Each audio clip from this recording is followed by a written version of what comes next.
Hey everyone. When you're in the clinic or staring down a board exam, being able to quickly make sense of a gram stain is just fundamental.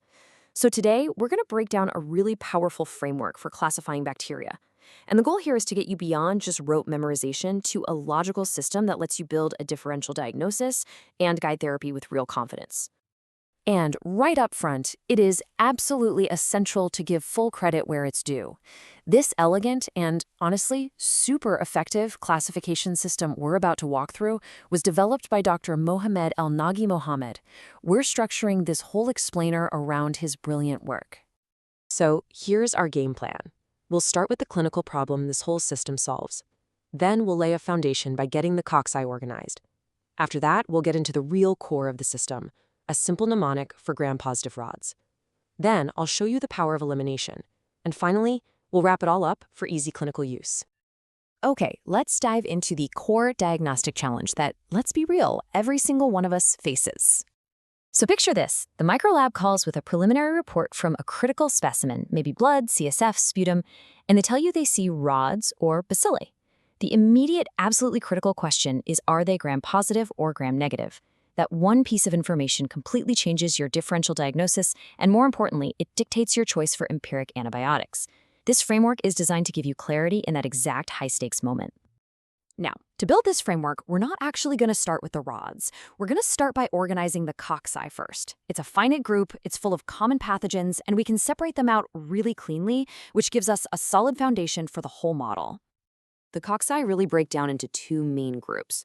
On the gram-positive side, you've got your staphylococci, which, classically show up in those grape-like clusters, and streptococci, which form chains. And for our purposes, we'll lump enterococci in here too. Then you have the gram-negative cocci, which is an even shorter list. You're primarily thinking about Neisseria species, those classic diplococci that cause things like meningitis and gonorrhea, and Moraxella catarrhalis, another diplococcus that's a big cause of ear infections and COPD flare-ups. So by just mastering these two simple categories, you've already organized a huge chunk of clinical bacteriology.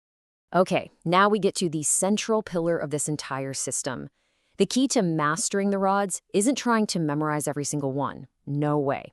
Instead, it's about strategically memorizing one single high-yield list, the medically important gram-positive rods. This quote really captures the whole idea. Committing this one short list to memory gives you an incredible return on your investment. It creates this mental scaffold that lets you classify pretty much all other clinically relevant rods just by using logic. So the mnemonic is ABCDL. A is for actinomyces. This is a gram-positive anaerobic rod that has these branching filaments.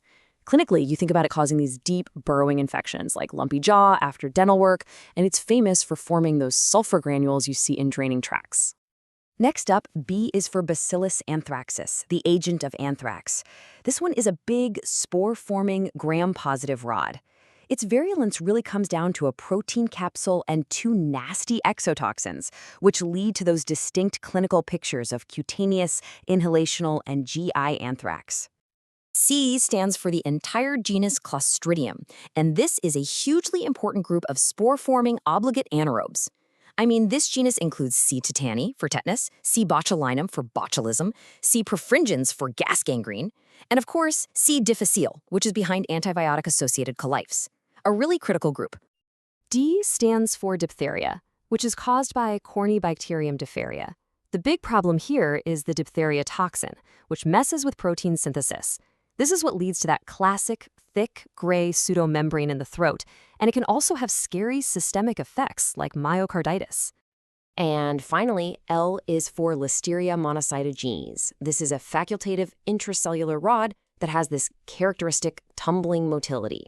It's a major foodborne pathogen, especially from things like unpasteurized dairy or deli meats, and it causes really serious disease like meningitis, especially in newborns, pregnant women, the elderly, and anyone who's immunocompromised. Okay, so you've now committed ABCDL to memory. This is where we unlock the system's real power. Knowing this one little list lets you confidently classify the vast majority of all the other rods through a simple and totally reliable process of elimination. The algorithm is so direct and powerful. Step 1, you see it's a rod. Step 2, you ask yourself, is this bug on my ABCDL list? If the answer is yes, boom, it's a gram-positive rod. If the answer is no, then by pure logic, it has to be gram-negative. It just completely eliminates the guesswork. And just like that, the status of so many major pathogens becomes crystal clear. Think about it. E. coli, the #1 cause of UTIs.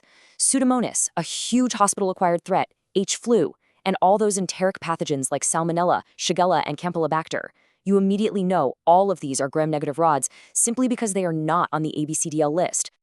All right, let's pull all this together now into a single, clean framework that you can use day to day.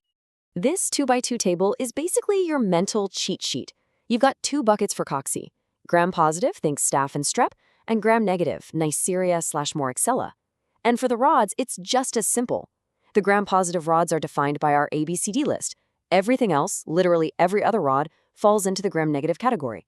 This structure turns this huge field of microbiology into 4 simple, manageable, and clinically useful quadrants. So the real value here is in applying this. By really internalizing this framework, just memorizing those 2 short lists for the cocci and the 1 ABCDL list for gram-positive rods, you've given yourself an amazing tool to systematically deconstruct any gram stain report you get. So I'll leave you with this question to think about.